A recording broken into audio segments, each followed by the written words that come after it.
all you hot messes. We are back for another episode, and I am Jess Smith, your conductor, and this is Vinny. So anyway.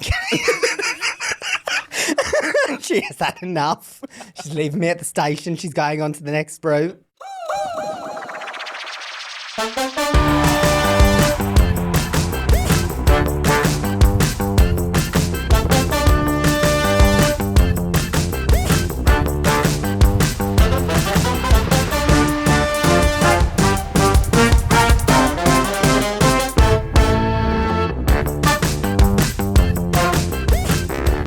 Let's get into the hot take, because this hot take is gonna be one. Okay, teachers, former teachers who are still pretending to be in a classroom.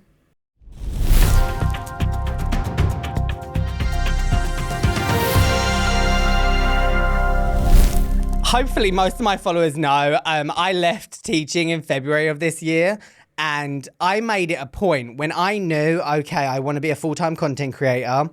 I want to really go for this. One of the first things I did was months before I was even able to, I was like, I want to make an active change to move away from just teacher content. Mm-hmm. I was like, at that point, like most of my series were like life as an English teacher and British versus American schools. And I was like, okay, but I need to branch away from this because I don't want to be someone that is outside of the classroom still acting like I'm a teacher and only being able to make content that is accessible only for teachers. Yes. Because I was like, I think it's quite a bleak thing in your life to be like, my whole role now is that I pretend to be who I once was instead of progressing and moving on. Ooh. And I think especially like what I do in like the content creation role, part of what you need to be successful is to both have integrity, to stand up for what you believe in, and also be accessible and relatable to your audience. Mm-hmm. And a relatability of that is growing with your audience. So it's like, I still have followers that like followed me when I was still a teacher, right, or saw my British versus American schools.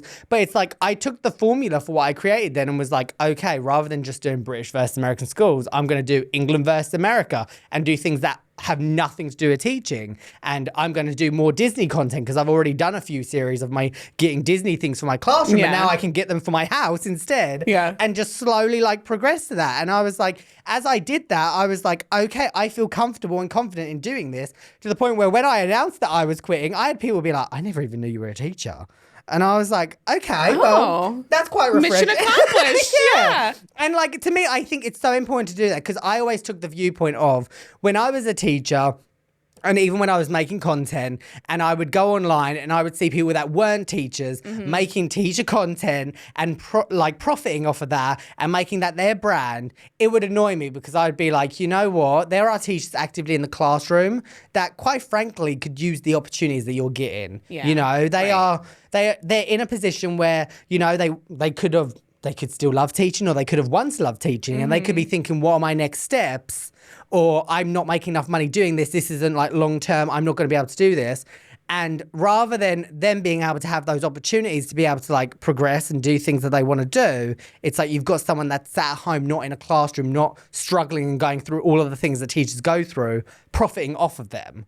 And to me, like that was my main thing. I was like, I never want to be in a position where I feel like I'm asking the community that I'm from, that I've now not moved away from, but have like progressed to the next level, where it's like I'm still very much connected with the teacher community, but I don't want to make them feel like they need to pay for me to live my dream life outside of the classroom while they're still in the classroom struggling. Right. Because I'm like, I never want my positivity to be dependent on someone else's negativity and suffering. Yeah. And that's just where I stand on it. I think to just pretend that you're still teaching when you're not, I'm like, if you feel like you're in a position where you don't need to be in the classroom anymore, and you want to be like a social media celebrity, then that's fine, but be honest with your audience. Absolutely. Yeah. I think that's a hard thing to do, because I think there's a lot of people who do have those audiences and step away from teaching and then are scared that that audience is going to go away. But that's part of like what you sign up for when you leave teaching. You kind of have to be honest about where you're at. I struggle with this one a little bit because I'm very honest about I'm very honest about the fact that I've left the classroom and my reasons behind leaving the classroom. But I still make teacher content because I work full time for board teachers, and I make teaching videos, and that's part of what I do is bring joy or make jokes about the things that happened in the classroom. It's a tough one. But again, like if you follow me, you know that I'm out of the classroom. But I think it also comes back to that thing of like, it's a hot take, but don't make teaching your entire personality. Yeah. Like if you're a teacher and you want to have a social media presence, you don't need to just be a teacher all the time, 24/7. Like you can share other aspects of your life. Obviously nothing too personal that could like get you in trouble with your school or your students. But I think it's important to also explore other areas of your life, who you are, what are your passions, what do you want to do? Right. And I just think for me, like it comes to the thing of like, I think a lot of people look at like content creation and like influencer lifestyle and they just assume that it's black and white. It must be so easy. You just sit around all day, pull out a camera, 20 seconds, that's my day, peace. Is it Vinny? I will say I would say I try and film Monday through Friday anywhere from 4 to 5 videos. And most of my videos are like my own ideas, fully scripted, like the whole thing. And like to the point where I will finish filming like 4 or 5 videos and I will be exhausted because it's not just me like talking, it's me like projecting, me retaking. Like I'm a perfectionist. Like it takes a lot of work for what it is. And it's like I'm constantly looking and evaluating the same way as I did as a teacher with my lessons, but with my content and thinking, okay, what went well, what didn't go well? What can I improve? What can I take from this good video? What can I take from this bad video? And learning from that and growing from it. Yeah. And that's where, when I started to make that jump away from teacher content, I was looking and was like, people like the British versus American schools. But wait a minute, why am I restricting myself to just a school? Why don't I do concepts on like maternity leave in England versus America? Right. And things like that. And then I challenged myself. And in doing that, I've grown so much more of a following by just me being me and living my life and not restricting myself to just teacher content. Right. That, I had to go through work and I took a dip when I first moved away from teacher content and it sucked. And for like 3 months, I was like, I'm done. My time in the sign is I was going to move I was going to move to this full time and now it looks like it's going to leave me before I've left anything else. And I went through that. But now where I'm at, I'm so grateful that I did that and I moved away from it. So when I see other teachers that move to social media and quit the classroom, but still try to present this martyr of, oh, I'm still in the classroom, but I do all this. It both projects to teachers in the classroom of feeling like, how do you have enough time to do all of this? And makes them feel inadequate because they're not able to have enough time to do that. But then it also, I just don't like the whole thing of, oh, I need to stay doing this because I need to profit off of the fact that I need to lie to my audience so that they still like me. Right. And that's...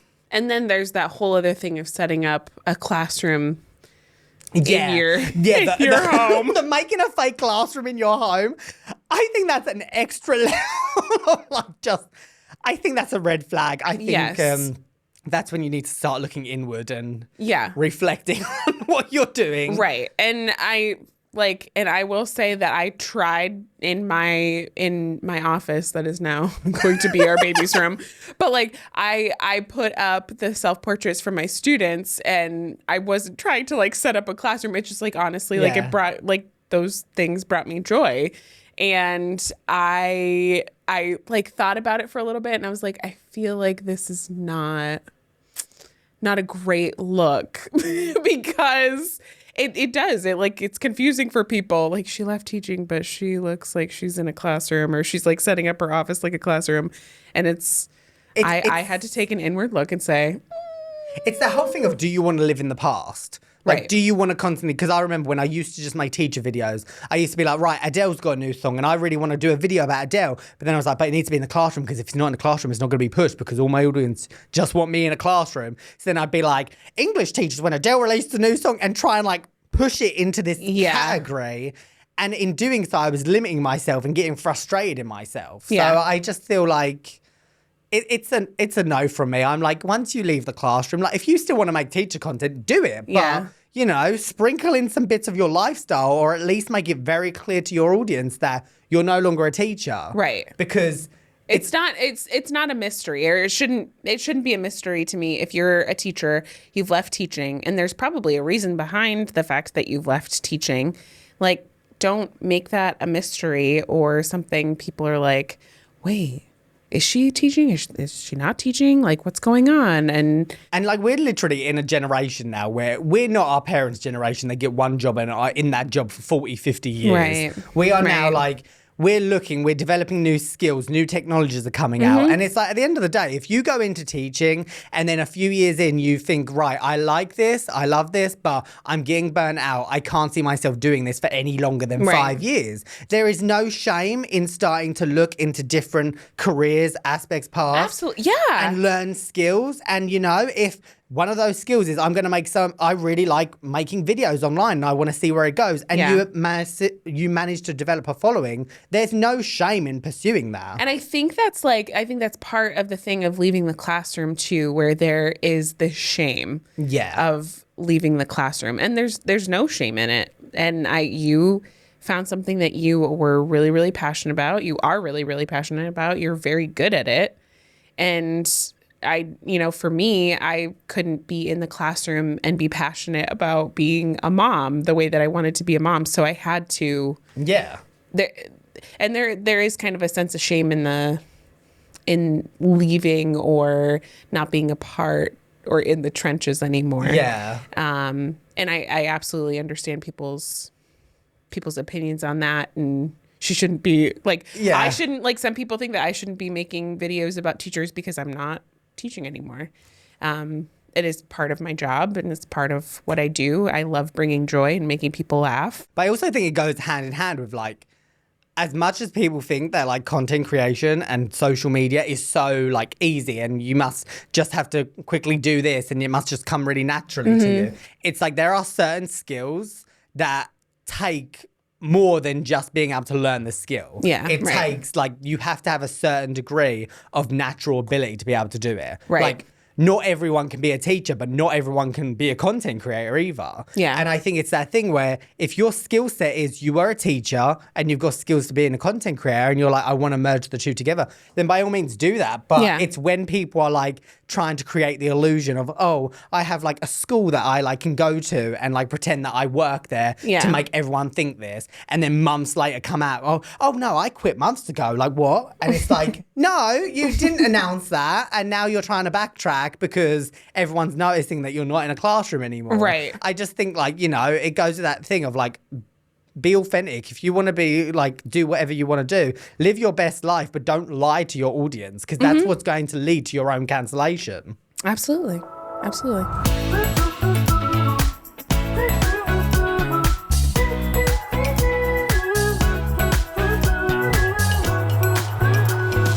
What's hot this week?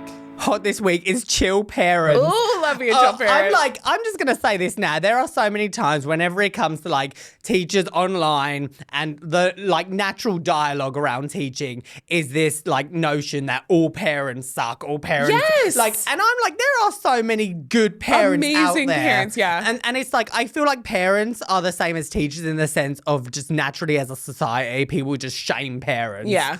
Because it's just oh, well, all parents aren't doing what they're supposed to do. Right. Whereas it's there are so many parents that I noticed that, you would call up and you'd be yo, your child did this. And they would be instantly on it and they would be there for you and they wouldn't argue with you. They would just turn up the parents that turn up to every teacher parent conference and would just be there listening, ready to go and be right, we're going to do this. We're going to do this. Okay, we've made a plan.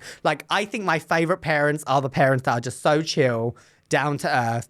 And when it comes to speaking about their child, they recognize the fact that it's a community effort, you and them working in balance for the child and not you versus them. Yes. This is actually something that I kind of feel shame for always admitting is that I never really had I maybe had one bad experience with a parent. Throughout my 9 years of teaching, one. I've had so many amazing chill parents who are just all parents aren't that bad. And I also feel like, and this is like another hot take in here. Okay. But I feel like it sounds really bad. Okay. But I feel like parents are more likely to be negative and controversial with a female teacher than a male teacher.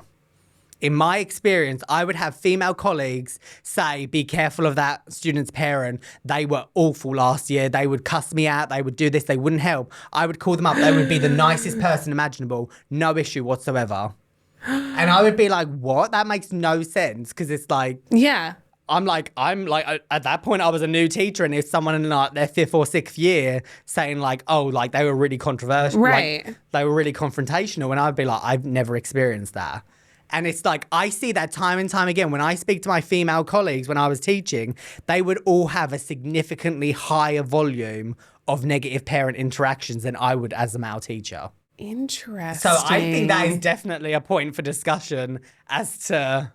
Yeah. the mentality behind teachers as a whole and why there are like so many negative parent-teacher interactions associated with it. Ooh. I loved the little hot take. That's a hot take for another day. Hot take within the hot or not. Like I don't agree with that. Oh, I think that's ridiculous. But No. that's just something that I noticed throughout my own experiences teaching. That's interesting. I don't know that I would notice that as much in elementary school since it's normally dominated by female teachers. But oh yeah, I'm like in high school, yeah.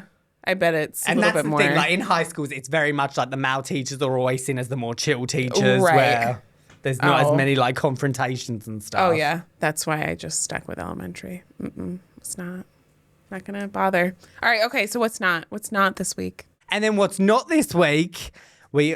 Any person that has stepped foot in a classroom will agree with this. Observations. Raise your hand if you have ever been victimized by an observation. I have never. I think my amount of times I've came out of an observation feeling good is probably 5% or under. I feel like...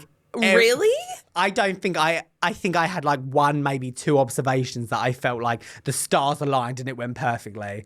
Every other observation, I'm like, I was tense. I had dry mouth. I speak a lot when I'm like nervous. So then I'm just talking like pure nonsense. Sweating through your blazer. And then, like, even in the observation notes, they're like, you said this, but I didn't really know what that meant. And I was like, mate, neither did I. Right. Like, I would literally say, I blacked out. I don't even remember what I was saying at one point. Wow. I just think the amount of stress and anxiety that observations causes, I don't think it's worth it. And I personally feel like observations would work significantly better if it, like, I think it's controversial, but I think if people in a department, like, observed you or your head of department was the one doing the observation, at least. I would absolutely agree with that, actually. I think it would be beneficial for people in your building to see how you run your classroom and for you to see how they run their classroom. And that way, it's less on the principal's plate, too. And then that way as well, it comes back to that thing of like, you have a principal that's been out of the classroom for 5 years. Like I had it, especially in like the hybrid year in the pandemic, where someone would come in while I'm doing hybrid, kids online, kids in person, giving me their opinion. And I'm like, you literally got out of this before the pandemic even happened and you're going to tell me what I've done wrong when you don't even understand how badly this pandemic has impacted these students' abilities to learn. Right. And while you're trying to juggle all of the plates of like online and in the classroom, and then also this person sitting in the back that is judging you constantly. Yeah, so I think observations are a no. That's a not. Yeah, I think that's always a not. Just no, stop.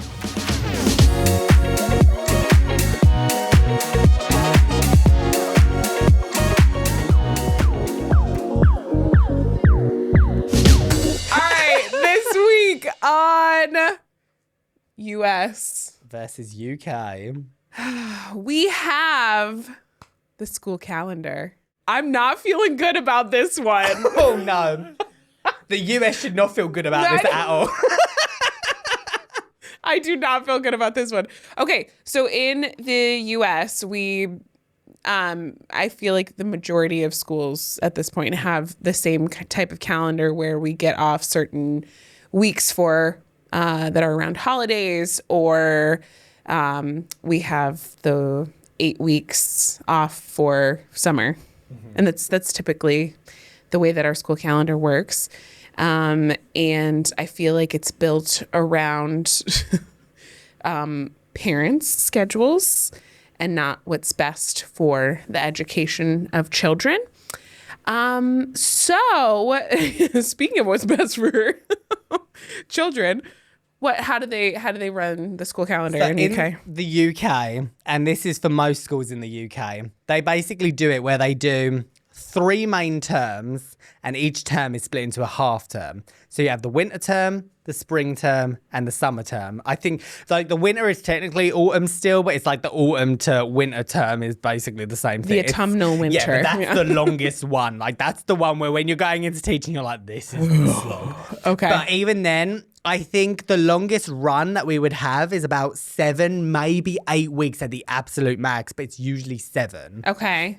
And how it would work is, and I know most schools have started to they were starting to transition when I was still in England, where the first half term would be a 2-week break. So you would start school, have 7 weeks, 2 weeks off in October, and then you'd have like another 7 or 8 weeks. Okay. And then Christmas, 2 weeks off.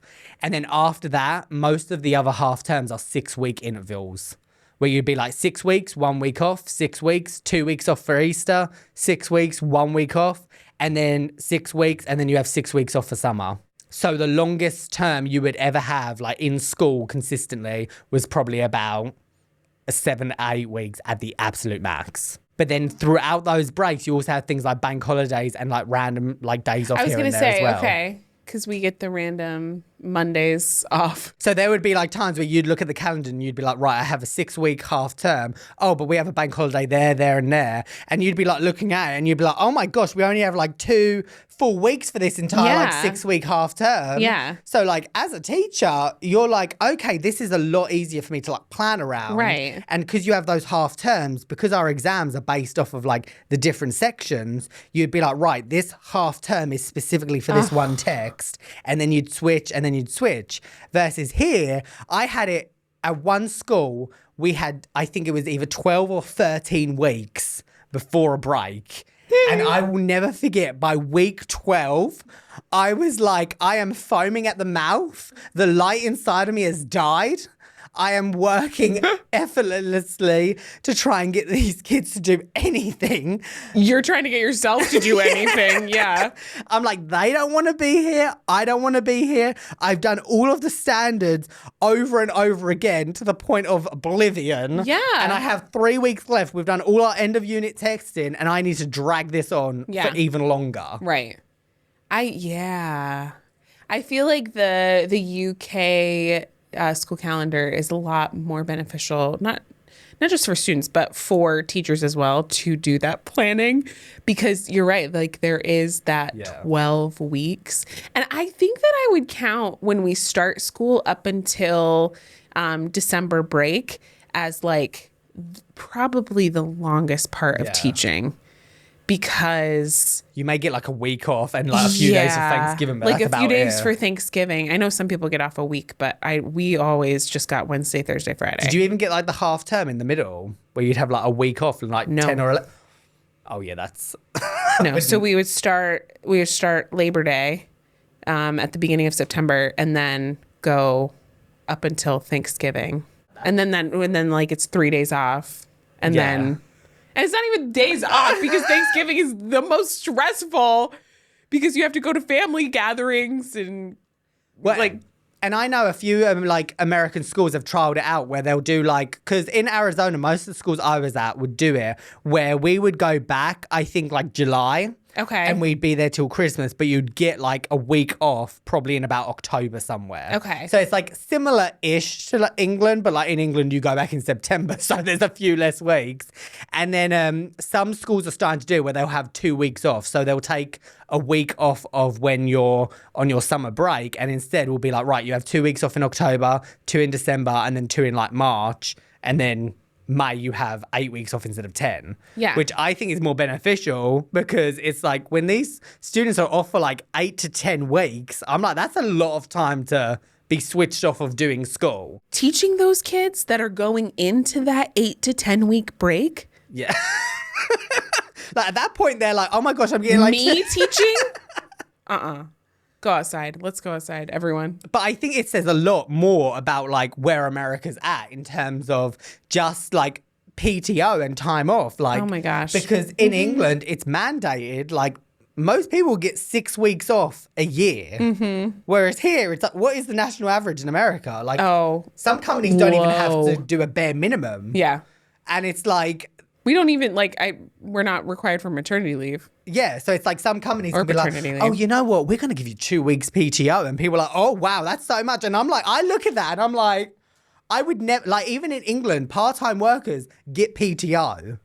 Like, what? When my wife used to visit me in England, I used to be like, why don't you just put in for a holiday? Like, why are you worried about losing out on money? And she was like, I don't get holidays. I'm a part-time worker. I'm like, so the part-time means that you lose any benefits and that you're no longer a person. You're just... You have 0 benefits. Yeah, which to me, like, blows my mind. And as well, part-time workers in England... So basically, say you're scheduled for 15 hours a week, but you always work 25 hours. Yeah. When you take a week off, when you take like your 2 or 3 days, whatever it is, you get paid the average rate based on your overtime. So even though you're only contracted 15 and you get 5.5, 6 weeks, whatever it is, off, you get paid the same as if you did that overtime. So you don't have to be like, oh no, I'm taking a holiday, I'm losing money, because you gain it based on how much overtime you're doing, which then pays into it.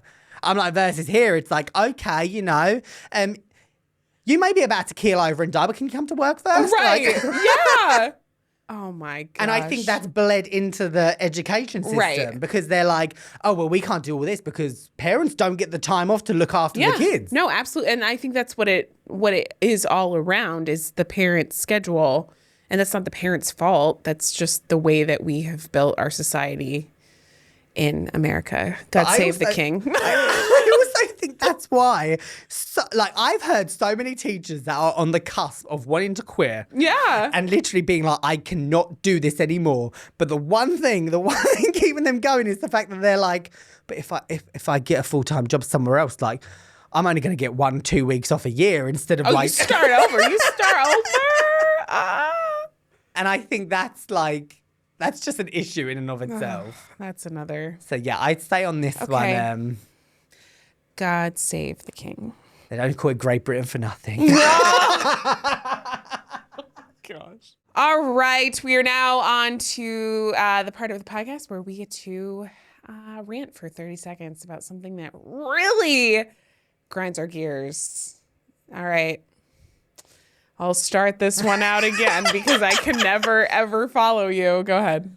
Okay, Jess, your topic is people who don't drink coffee and brag about it. This is not an accomplishment. I have no reason why you are telling me that you don't drink coffee, and it's something to be proud of. You're sad, probably. Coffee is amazing. It's the lifeline for my every morning. It's why I get up every morning. Good for you that you don't like coffee and that you don't need it. Cool. Have a tea. I don't want tea. That's gross. I'm going to have a real person drink and have a coffee. When American TV shows or movies have a British person but make their character obnoxiously British. I'm just like, I'm being real with you when I say I have seen the same actors that are actually British in American TV shows and movies, and they are putting on a different accent than they actually have in England. Instead of being like, oh, you're right, mate, they're like, oh, top of the morning to you. And they always insist on making them say bloody. Oh, I'm just so bloody exhausted today. Are you really? You are literally not from Kent. You are from Essex, mate. So chill out and stop staying around going, oh, yes, I just have tea and crumpets with the Queen. No, you don't, mate. You're common. Get with it. I had no idea that this was like something to be mad about. I'm like, and this is the thing. It's even like you watch the late night show with night show with James Corden, whatever it's called, and he puts on a more proper English accent than he ever did in England. Like literally, he'll be on here and he'll be like, "Good evening and welcome to the late night show," and then you'll see him in England and he'll be like, "Oh yeah, you're right," and I'm just like, what? Why? An imposter. Because it like furthers this stereotype that all British people have like a really proper British accent. And I'm like, that doesn't happen. Because then when I see people and I'm like, I'm from England, they're like, oh, are you from England? And I'm like, yeah, what part of America are you from, mate? Dallas.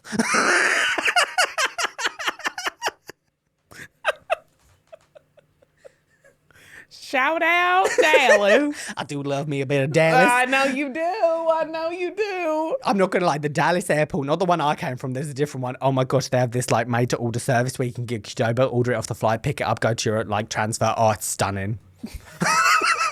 They are living in the future.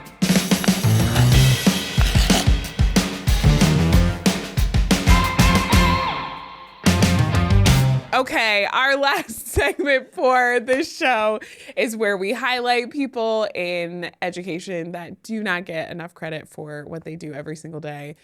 Today, we're going to highlight something that is not a group of people that are not talked about enough, and that's good admin.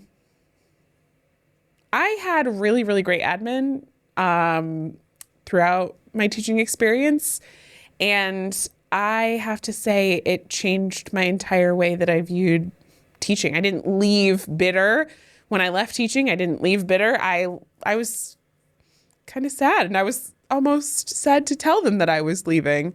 They were always super, super supportive. Like when I had to leave for doctor's appointments because I was pregnant, and they understood. It's just good admin. You're out there. I know that admins get the bad end of the very stick much sometimes. like it's a common theme, and it's like, you know, at the end of the day, I feel like quite a lot of people put a lot more on admin than they can, because people are like, oh, well, you're the admin, you're in charge of this school, and it's like, well, actually, technically, the district office is in charge of them and anything they want to do. Like, I remember having like admin where I'm like, I could see clearly what was them and what was being made. Right. Oh, yeah. Of them. And oh, yeah. I think that doesn't get said enough, that like, I think I look at it as admin is like the figurehead. And realistically, they're the middleman between the district and the teachers. Face. Yeah. Like, you know, it's like, you know, you have the president and everyone's like, the president's in charge of all this, but he's the face. He's There's not. a whole lot behind that man that's Yeah. like making him be able to, he can't just turn around tomorrow and be like, oh, I'm going to do this, I'm going to do that. Right. Because there's like all of these people behind him that has to like approve it. Right. And it's like, it's the same thing for admin. And I think not enough people like say that. So instead it's just like the common thing to be like, let's just crap on admin. Yeah, let's like, group them all together and make them feel really, really bad about themselves. But good admin are out there, and I know that a lot of you have some supportive admin. So thank you for what you do and how you see and try and help teachers where you can. It's very much appreciated. All right. I think that's it. Are you done? I'm done, are you? I'm done. You want to go get some lunch? Oh, stunning. What we getting?